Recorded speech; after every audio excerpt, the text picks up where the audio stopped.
당신 목숨값이 고작 미제 냉장고 한 대 값이야? 달러가 뭐 그리 대수야? 우린 굶어 죽어도 좋으니까 제발 가지 말라고. 제발. 놔줘. 안 돼, 가지 마, 제발. 여러분, DJ 김서방입니다. 오늘만큼은 인사도 생략하겠습니다. 1965년 4월 15일 새벽, 만삭의 배를 부여잡고 마당에 주저앉은 여자가 있었습니다. 26살 박영숙. 결혼한 지 고작 3년차, 뱃속엔 둘째가 들어 있었습니다. 그녀의 손엔 남편의 바짓가랑이가 꽉 쥐어져 있었습니다. 마치 마지막 지푸라기라도 잡듯. 여보, 당신, 제발. 목이 쉬어 소리조차 제대로 나오지 않았습니다.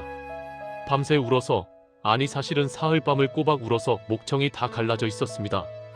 마당 한쪽에서는 70이 넘은 시어머니가 방문을 붙잡고 통곡하고 있었습니다. 이놈아, 내가 내 아들이냐? 내 애미를 두고 어디를 간다는 거냐? 죽으러 가는 걸 내가 어찌 보내냐? 32살 김철수. 그는 그저 고개를 숙인 채 아무 말도 할 수 없었습니다. 말을 하면 자신도 무너질 것 같았으니까요. 형님, 서둘러야 합니다. 기차 놓치면 배 못 탑니다. 마을 이장이 급히 소리쳤습니다. 함께 파병 가기로 한 마을 청년 넷이 이미 찌개에 보따리를 짊어지고 기다리고 있었습니다. 아버지, 가지마. 대문 앞에선 4살 배기 아들 철호가 아버지의 다리를 붙잡고 울고 있었습니다. 콧물 범벅이 된 얼굴로 철수는 떨리는 손으로 아들의 머리를 쓰다듬었습니다. 철호야, 아빠가 금방 와. 응, 기와집 지어서 올게. 너 좋아하는 고무신도 새 거 사올게. 싫어. 아빠 가지마. 엉엉. 이 자식아. 뒤에서 갑자기 어머니가 고무신을 벗어 던졌습니다. 퍽. 고무신이 철수의 등짝을 때렸습니다. 죽으러 가는 게 아들 도리냐? 내 애미가 죽어도 눈을 못 감는다. 철수는 그 자리에서 털썩 무릎을 꿇었습니다. 어머니, 미안합니다. 불효자식 용서하십시오. 하지만 이대로는 못 삽니다. 작년에 보리 농사 망했습니다. 올해도 씨앗 살 돈이 없습니다. 이대로 가다간 우리 다 굶어 죽습니다. 굶어 죽으면 죽었지. 차라리 같이 죽자. 너 혼자 죽으러 보내는 것보단 낫다. 어머니, 제발. 그날 새벽 대한민국 구석구석에서 똑같은 광경이 펼쳐지고 있었습니다. 경상도 산골 마을에서도, 전라도 어촌 마을에서도, 충청도 농촌 마을에서도 가난에 허덕이던 가장들이 처자식을 뒤로 한 채 달러라는 두 글자를 위해 죽음의 땅으로 향하고 있었습니다. 그들에게 선택권은 없었습니다. 굶어 죽느냐, 아니면 총 맞아 죽을 확률을 감수하고 가느냐? 그것뿐이었습니다. 철수는 기차 창가에 앉아 있었습니다.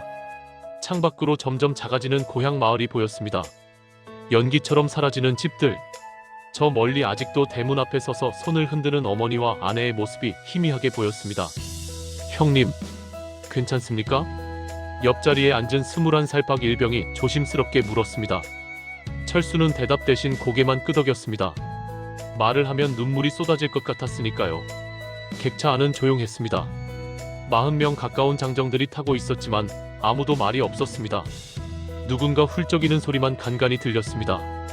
모두가 같은 심정이었습니다. 살아 돌아올 수 있을까? 아니, 돌아올 수는 있을까? 철수는 속주머니에서 낡은 지갑을 꺼냈습니다. 그 안에는 가족사진 한 장이 들어 있었습니다.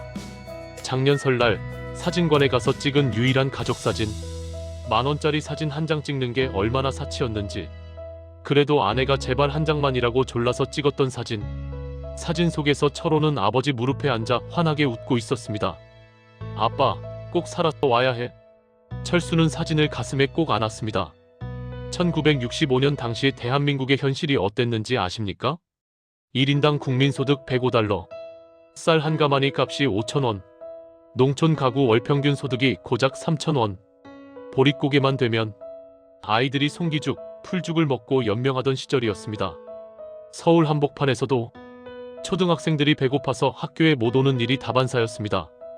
그런데 정부에서 발표한 베트남 파병 수당을 들어보십시오. 병사 기준 월 50달러, 한국 돈으로 환산하면 2만원, 농촌 가구 평균 소득의 7배였습니다.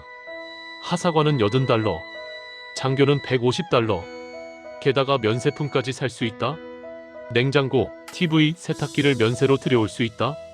가난한 이들에게 그것은 꿈같은 이야기였습니다. 아니, 독이 든 사과였습니다. 부산항. 철수와 동료들이 도착한 그곳은 이미 인산인해를 이루고 있었습니다. 전국에서 모여든 파병 장병들, 그리고 그들을 배웅하러 온 가족들. 군악대가 요란하게 잘 가라 용사들을 연주하고 있었지만 그 소리는 가족들의 통곡 소리에 묻혀 들리지도 않았습니다.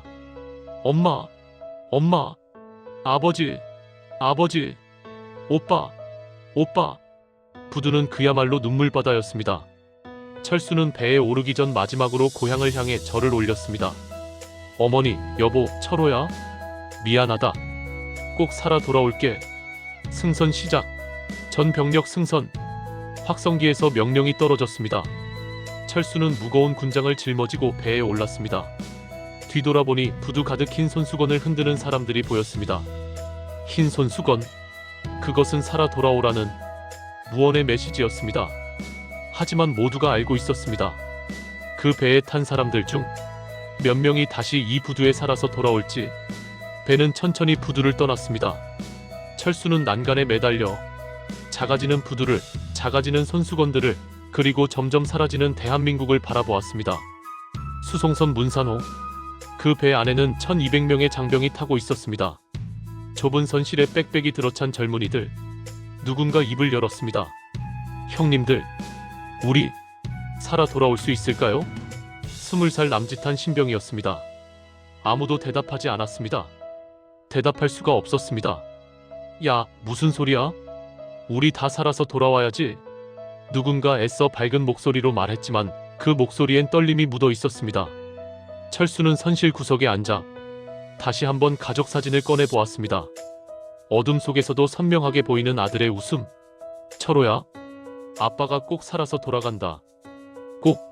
여러분, 그 배에 탄 사람들이 누구였는지 아십니까? 대한민국의 아버지들이었습니다.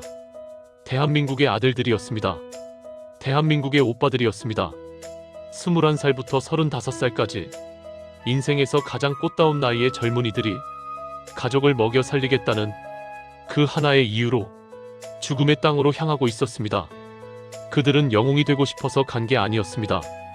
나라를 위해서 간 게 아니었습니다. 아니, 물론 나라를 사랑했지만 그보다 더 절박한 이유가 있었습니다. 배고픈 자식들을 먹여 살려야 했으니까.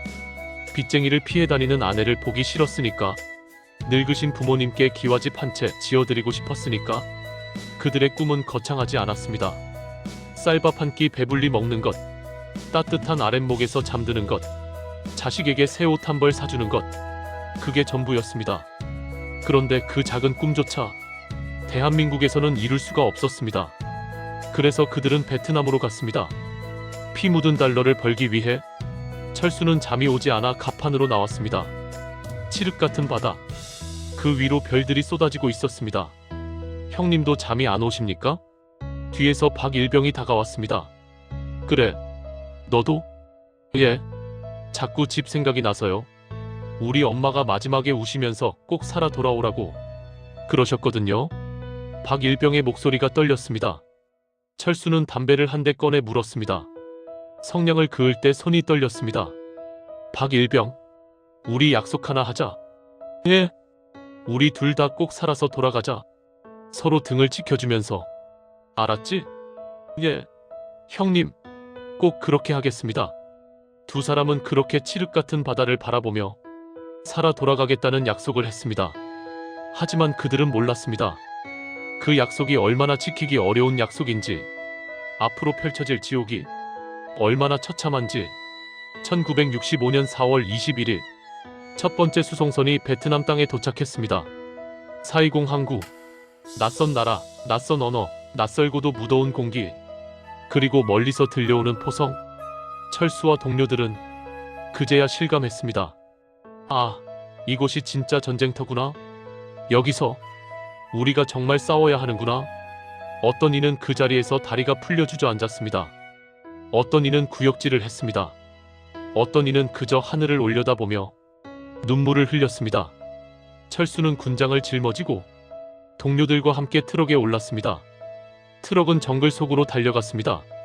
창밖으로 보이는 풍경, 폭격으로 파괴된 마을들, 불타버린 집들, 울고 있는 아이들, 그리고 길가에 나뒹구는 시체들. 으억. 옆에 있던 신병이 구토를 했습니다. 철수도 속이 뒤집어졌지만 꾹 참았습니다. 정신 차려. 김철수. 여긴 전쟁터야. 정신 놓으면 죽는다. 트럭은 계속 달렸습니다. 지옥의 한복판으로. 여러분, 1965년부터 1973년까지 8년 동안 대한민국은 총 32만 명의 장병을 베트남에 보냈습니다. 그중 5,099명이 전사했습니다. 1만 1,232명이 부상을 입었습니다. 숫자로만 보면 그냥 숫자입니다. 하지만 그 숫자 하나하나가 누군가의 아버지였고, 누군가의 남편이었고, 누군가의 아들이었습니다. 그들 각자에게는 지켜야 할 가족이 있었고, 이루고 싶은 작은 꿈이 있었습니다. 그런데 그들은 그 꿈을 이루기 위해 총을 들어야 했습니다. 낯선 땅에서 낯선 사람과 싸워야 했습니다. 왜요? 왜 그래야 했을까요? 우리가 가난했으니까요. 우리에게 선택권이 없었으니까요. 돈이 필요했으니까요. 철수는 베트남에 도착한 첫날 밤 일기를 썼습니다. 1965년 4월 21일. 베트남에 도착했다. 너무 덥다. 공기가 습하고 무겁다. 밤에도 총소리가 멈추지 않는다. 무섭다. 정말 무섭다. 하지만 참아야 한다. 나는 돌아가야 한다. 영숙이와 철호에게, 그리고 어머니께 살아서 돌아가야 한다.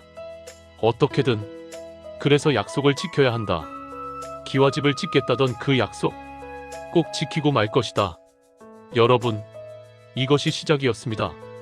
대한민국 아버지들이 베트남 전쟁, 그들이 흘린 피 묻은 달러가 오늘날 대한민국의 밑거름이 되었다는 것을 우리는 잊지 말아야 합니다. 다음 편에서는 철수가 정글에서 마주한 진짜 지옥에 대해 이야기하겠습니다. 계속 함께 해주시기 바랍니다. 그렇게 도착한 곳은 찜통더위와 독사가 우글거리는 생지옥이었습니다. 부산항을 떠난 지 2년. 철수는 이제 베테랑이 되어 있었습니다. 아니, 베테랑이라기보다는 그저 아직 살아남은 사람이었습니다. 2년 동안 함께 왔던 동료들 중 10명 중 3명은 이미 고향으로 돌아가지 못했습니다. 어떤 이는 총에 맞아, 어떤 이는 지뢰를 밟아, 어떤 이는 말라리아로. 죽음은 언제나 바로 옆에 있었습니다. 1967년 7월 15일 오전 11시. 온도계는 섭씨 42도를 가리키고 있었습니다. 습도는 90%. 숨을 쉴 때마다 폐가 타는 것 같았습니다. 철수가 속한 맹호부대 이중대는 짜빈동 마을 인근 정글을 수색 중이었습니다. 병장님, 물 좀 주십시오. 20살 신병 최일병이 갈라진 목소리로 말했습니다. 안 돼. 아껴 먹어. 언제 보급 올지 모른다. 철수는 자신의 수통을 흔들어 보았습니다. 반도 안 남았습니다. 하지만 최일병의 얼굴을 보니 그냥 지나칠 수가 없었습니다. 여기, 조금만 마셔. 감사합니다. 최일병은 떨리는 손으로 수통을 받아 물을 마셨습니다. 그 옆에서 박일병이 말했습니다. 형님, 전 왠지 오늘 불길한 느낌이 듭니다. 무슨 소리야? 괜한 걱정 마. 하지만 철수도 느끼고 있었습니다. 공기가 이상했습니다. 너무 조용했습니다. 정글이 이렇게 조용할 리가 없었습니다. 중대장님, 정찰병이 급히 달려왔습니다. 전방 200m 지점에 베트콩 흔적 발견했습니다. 뭐? 그 순간 타타타탕 총성이 터졌습니다. 매복이었습니다. 사방에서 총알이 빗발쳤습니다. 엎드려, 엎드려. 철수는 소리치며 땅바닥에 몸을 던졌습니다. 쾅, 쾅, 쾅. 박격포 소리. 흙과 나뭇잎이 사방으로 튀었습니다. 으아악. 누군가 비명을 질렀습니다. 철수는 M16 소총을 움켜쥐고 앞을 향해 사격했습니다. 타타탕, 타타탕. 하지만 적은 보이지 않았습니다. 정글 속 어딘가에 숨어서 쏘고 있었습니다. 철수야, 왼쪽이다. 왼쪽. 뒤에서 영식이가 소리쳤습니다. 영식, 고향 선배였습니다. 같은 마을에서 자라 함께 파병 온 동향 친구. 철수는 재빨리 왼쪽으로 몸을 돌렸습니다. 그 순간 철수의 눈에 들어온 것은 나무 뒤에서 총을 겨누고 있는 베트콩의 모습. 그 총구가 자신을 향하고 있었습니다. 아, 시간이 멈춘 것 같았습니다. 죽는구나. 그 생각이 머릿속을 스쳤습니다. 바로 그때 철수야. 누군가 철수를 밀쳤습니다. 영식이었습니다. 탕, 총성. 영식의 몸이 뒤로 튕겨나갔습니다. 형. 철수는 비명을 지르며 영식을 붙잡았습니다. 영식의 가슴에서 피가 솟구쳤습니다. 붉은 피가 군복을 적시고 철수의 손을 적시고 땅바닥을 적셨습니다. 형, 이 새끼야. 정신 차려. 철수는 떨리는 손으로 영식의 상처를 막으려 했습니다. 하지만 피는 멈추지 않았습니다. 손가락 사이로 계속 흘러나왔습니다. 위생병. 철수는 목이 터져라 소리쳤습니다.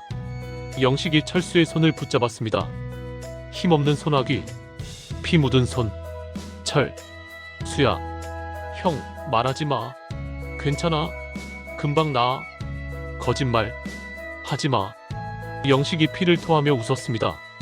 나 집에 가고 싶다. 형, 엄마가 해준 된장국 먹고 싶다. 형, 안 돼. 눈 감지 마. 우리 엄마 된장국에 감자 듬뿍 넣어주시는데. 영식의 목소리가 점점 작아졌습니다. 맛있었는데. 또 먹고 싶었는데. 형. 영식의 손에서 힘이 빠졌습니다. 눈동자가 초점을 잃었습니다. 형. 이 자식아. 눈 떠. 제발. 철수는 영식을 흔들었습니다. 하지만 영식은 대답하지 않았습니다. 다시는 대답할 수 없었습니다. 영식, 29살, 아내와 5살, 3살 두 딸을 두고 온 가장. 마지막 편지에 이렇게 썼습니다. 여보, 큰애가 이제 학교 갈 나이요. 책가방 하나 사주고 싶은데 다음 달 월급 타면 보낼게요. 나는 잘 있소. 걱정 마시오. 꼭 살아 돌아가겠소. 하지만 그는 돌아가지 못했습니다. 된장국을 다시 먹지 못했습니다. 딸의 책가방을 사주지 못했습니다. 30살 생일을 맞이하지 못했습니다. 베트남 정글, 이름도 모를 마을 근처, 그곳에서 그는 죽었습니다. 대한민국을 위해서가 아니었습니다. 자유를 위해서도 아니었습니다. 그저 가족을 먹여 살리기 위해 이 땅에 왔다가 죽었습니다. 전투는 4시간 만에 끝났습니다. 아군 전사자 7명, 부상자 15명. 철수는 멍하니 앉아 있었습니다. 손에는 아직도 영식의 피가 묻어 있었습니다. 말라붙어 갈색으로 변한 피. 아무리 닦아도 지워지지 않는 피. 병장님, 이거. 박일병이 C-레이션 깡통을 내밀었습니다. 먹어야 힘이 납니다. 철수는 깡통을 받았습니다. 깡통 따개로 뚜껑을 땄습니다. 치익 마이너스. 뚜껑이 열리자 느끼한 냄새가 올라왔습니다. 미제 통조림 소고기. 철수는 숟가락으로 한 입 떠먹었습니다. 비린내와 기름기. 입안에서 목 넘김이 되지 않았습니다. 구역질이 올라왔습니다. 하지만 꾹 참고 삼켰습니다. 먹어야 했습니다. 살기 위해서, 살아서 돌아가기 위해서. 철수는 눈물을 흘리며 통조림을 먹었습니다. 김치만 있으면. 된장찌개, 쌀밥, 배추김치. 고향의 맛이 간절했습니다. 어머니가 담가주신 김치, 아내가 끓여준 된장찌개. 그 맛을 다시 볼 수 있을까? 그날 밤 철수는 편지를 썼습니다. 손전등 불빛 아래서 떨리는 손으로, 피 묻은 손으로. 여보, 나는 잘 있소. 걱정 마시오. 오늘도 무사히 하루를 보냈소. 내일이면 월급날이오. 전액 송금하겠소. 이 돈이면 우리 철호 분유는 살 수 있겠지? 영숙이 우유값도 되겠지? 나는 여기서 괜찮소. 먹을 것도 있고 잘 곳도 있소. 그러니 걱정 말고 아이들 잘 돌보시오. 어머니께도 잘 모시고. 나는 곧 돌아가겠소. 약속했잖소. 기와집 지어준다고. 꼭 지키겠소. 살아서 돌아가겠소. 우리 철수 병장은 약속을 지키는 사람이요. 철수는 펜을 놓았습니다. 그리고 편지지를 봉투에 넣으려다가 멈췄습니다. 편지지에 핏자국이 묻어 있었습니다. 영식의 피였습니다. 철수는 그 핏자국을 손가락으로 문질렀습니다. 하지만 지워지지 않았습니다. 미안하오, 여보. 이 피는, 이건. 철수는 끝내 핏자국을 지우지 못하고 그대로 봉투에 넣었습니다. 그리고 봉투 겉면에 썼습니다. 대한민국 경상남도 김영숙 귀하 7월 20일 월급날이었습니다. 중대장이 하나씩 봉투를 나눠줬습니다. 김철수 병장 50달러. 철수는 봉투를 받았습니다. 갈색 봉투. 그 안에 든 지폐 50달러.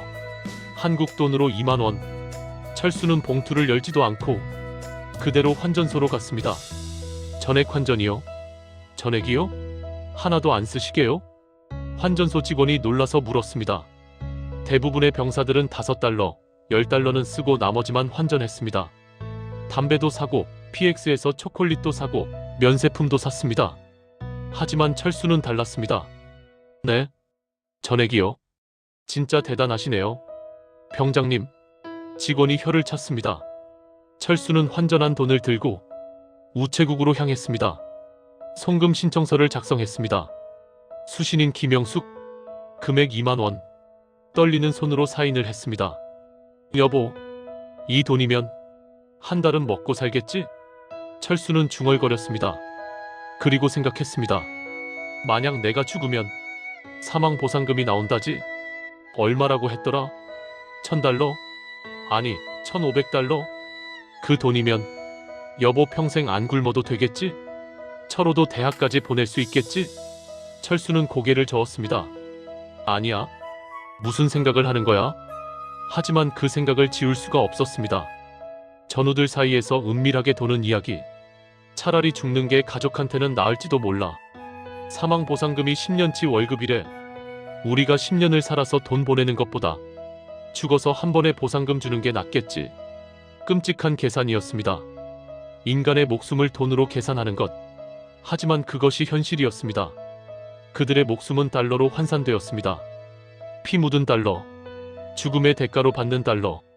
그날 밤 철수는 잠들지 못했습니다. 눈을 감으면 영식의 얼굴이 보였습니다. 피를 토하며 집에 가고 싶다고 말하던 얼굴. 된장국 먹고 싶다고 말하던 얼굴. 철수는 일어나 앉았습니다.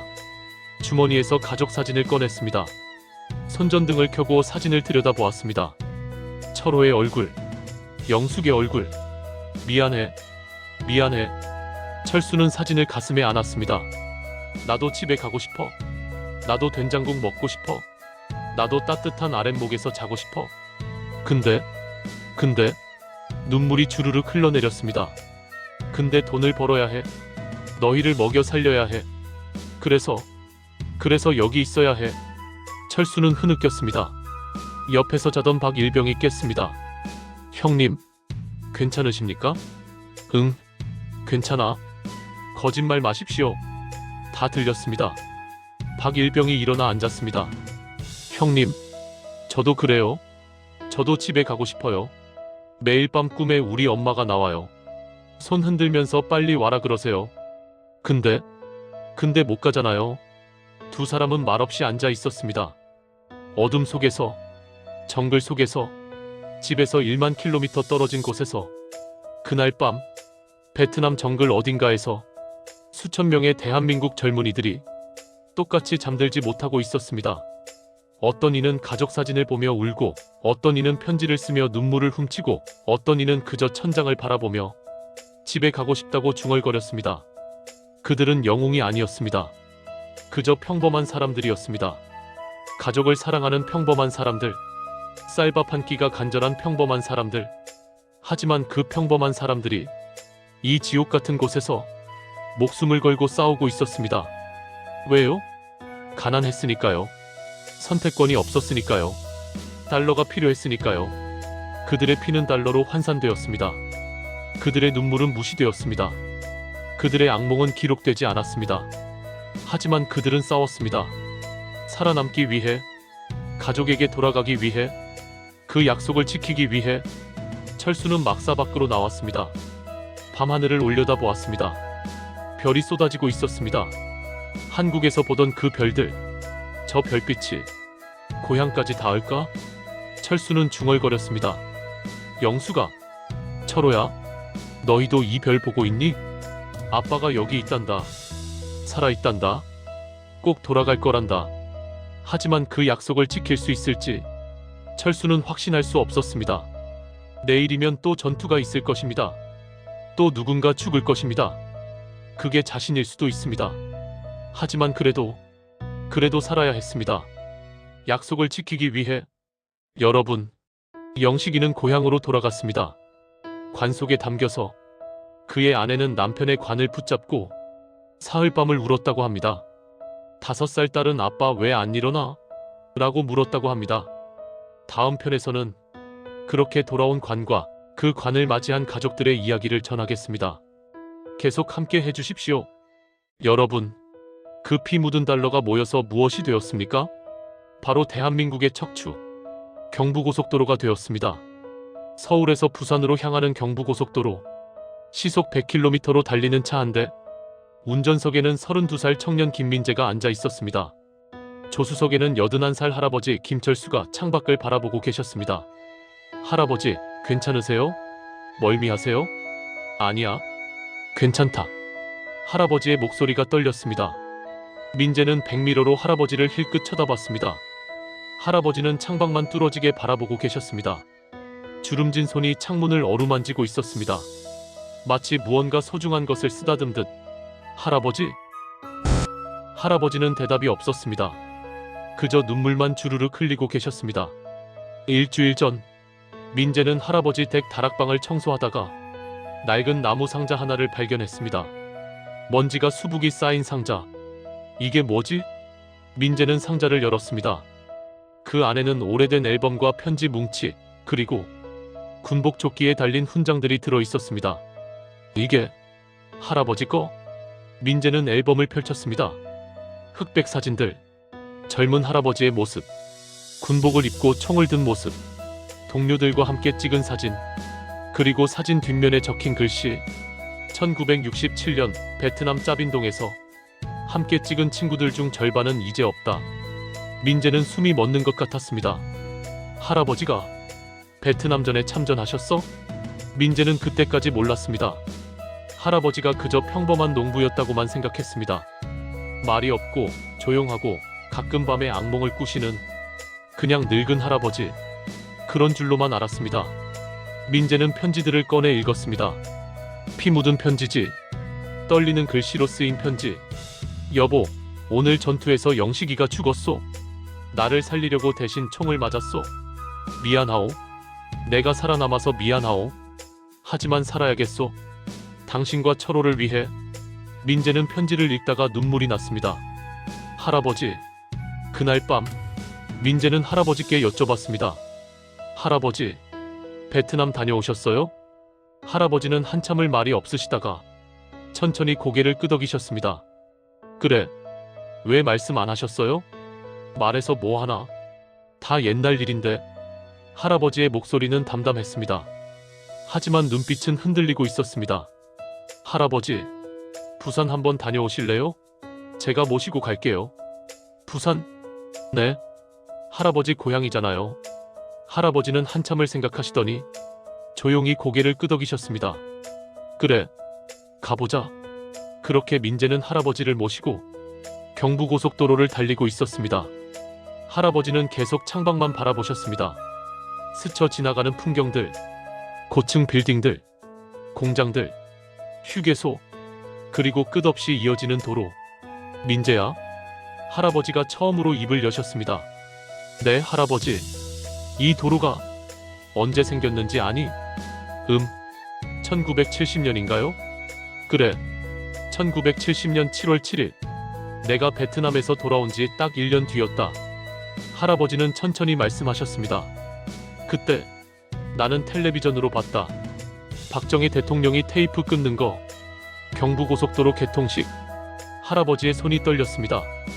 그때 나는 텔레비전 화면을 보면서 울었다. 왜요, 할아버지? 할아버지는 한참을 말이 없으시다가 천천히 말씀하셨습니다. 민재야, 이 도로 밑에는 내 친구 영식이의 피가 흐르고 있다. 예? 민재는 깜짝 놀라 할아버지를 쳐다봤습니다. 할아버지는 창밖을 보며 말씀을 이으셨습니다. 우리가 베트남에서 목숨 걸고 벌어온 돈, 그 피 묻은 달러로 이 도로를 닦았다. 포항제철을 세웠다. 현대자동차를 키웠다. 할아버지의 목소리가 점점 작아졌습니다. 1965년부터 1973년까지 8년 동안 32만 명이 베트남에 갔다. 5천 명이 죽었다. 10,000명이 다쳤다. 할아버지, 그 사람들이 벌어온 돈이 10억 달러가 넘었다. 그 돈으로 이 나라가 살았다. 할아버지는 눈물을 닦으셨습니다. 영식이는 못 봤다. 이 도로를, 이 발전을 관 속에 담겨 돌아왔으니까. 민재는 말문이 막혔습니다. 목이 메었습니다. 할아버지, 영식이 말고도 수천 명이 그랬다. 꿈을 이루지 못하고 죽었다. 기와집 짓겠다던 꿈, 자식 대학 보내겠다던 꿈, 쌀밥 먹겠다던 꿈. 할아버지는 떨리는 손으로 창문을 어루만지셨습니다. 그 친구들이 여기 있다. 이 도로에, 이 땅에, 우리가 밟고 서 있는 이 대한민국에. 민재는 차를 휴게소에 세웠습니다. 할아버지를 부축해서 밖으로 나왔습니다. 할아버지는 고속도로를 내려다보셨습니다. 시원하게 뻗은 8차선 도로, 그 위를 달리는 수많은 차들, 현대, 기아, 쌍용, 대한민국이 만든 차들. 할아버지, 몰랐어요. 민재의 목소리가 떨렸습니다. 할아버지가 그런 분이신 줄. 무슨 소리냐? 나는 아무것도 아니다. 할아버지는 손을 저으셨습니다. 저기 저 도로 위를 달리는 차들, 저 차 안에 탄 사람들, 그 사람들의 할아버지, 아버지 중에 나 같은 사람이 수십만 명이다. 할아버지는 민재의 어깨에 손을 얹으셨습니다. 우리는 영웅이 아니었다. 그냥 배고픈 사람들이었다. 가족 먹여 살리려고 몸부림친 사람들이었다. 아니에요, 할아버지. 민재는 고개를 저었습니다. 눈물이 주르륵 흘러내렸습니다. 할아버지는 영웅이에요. 할아버지가 계셨기 때문에 제가 이렇게 대학도 나오고 좋은 차도 타고 이렇게 살 수 있는 거잖아요. 민재는 할아버지를 꼭 껴안았습니다. 감사합니다, 할아버지. 정말 감사합니다. 할아버지는 손자의 등을 토닥이셨습니다. 민재야, 우리 영식이 생각나서 그러는데. 네. 부산 가서 된장찌개 먹을 수 있을까? 할아버지가 웃으셨습니다. 눈물 흘리며 웃으셨습니다. 영식이가 그렇게 먹고 싶어 하던 거였는데 나도 먹고 싶구나. 네. 할아버지, 제가 사드릴게요. 제일 맛있는 데 가서 먹어요. 민재도 울면서 웃었습니다. 그날 저녁, 민재는 할아버지를 모시고 부산의 한 작은 식당에 들어갔습니다. 아주머니, 된장찌개 2인분이요. 감자 많이 넣어주세요. 잠시 후 보글보글 끓는 된장찌개가 나왔습니다. 구수한 냄새. 할아버지는 그 냄새를 맡으시더니 또 눈물을 흘리셨습니다. 영식아. 할아버지는 중얼거리셨습니다. 야, 여기 된장찌개 있다. 감자도 들었다. 먹자. 같이 먹자. 할아버지는 떨리는 손으로 숟가락을 들으셨습니다. 한 숟가락 떠서 입에 넣으셨습니다. 오래 씹으셨습니다. 맛있다. 정말 맛있다. 민재도 눈물이 났습니다. 할아버지의 그 모습이 너무 슬프고도 아름다웠습니다. 할아버지, 민재야, 고맙다. 나를 여기까지 데려와줘서. 아니에요, 할아버지. 제가 감사드려야죠. 민재는 할아버지와 함께 된장찌개를 먹었습니다. 한술 한술, 천천히 그 맛을 음미하면서. 여러분, 지금 이 이야기를 듣고 계신 분들 중에 베트남전 참전 용사분들이 계실 겁니다. 혹은 그분들의 가족이 계실 겁니다.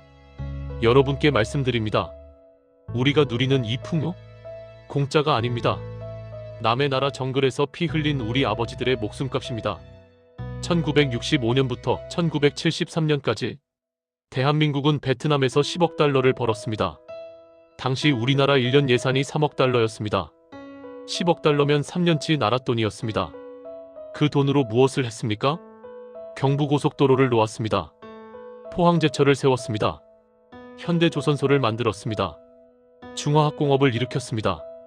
그런데 우리는 잊었습니다. 그 돈이 어디서 왔는지, 누가 피 흘려 벌어온 돈인지. 여러분, 오늘 경부고속도로를 달리셨습니까? 그 도로 밑에는 5,000명의 젊은이들 피가 스며 있습니다. 포항에서 만든 철강으로 지은 건물에 사십니까? 그 철강은 베트남에서 흘린 땀으로 만들어졌습니다.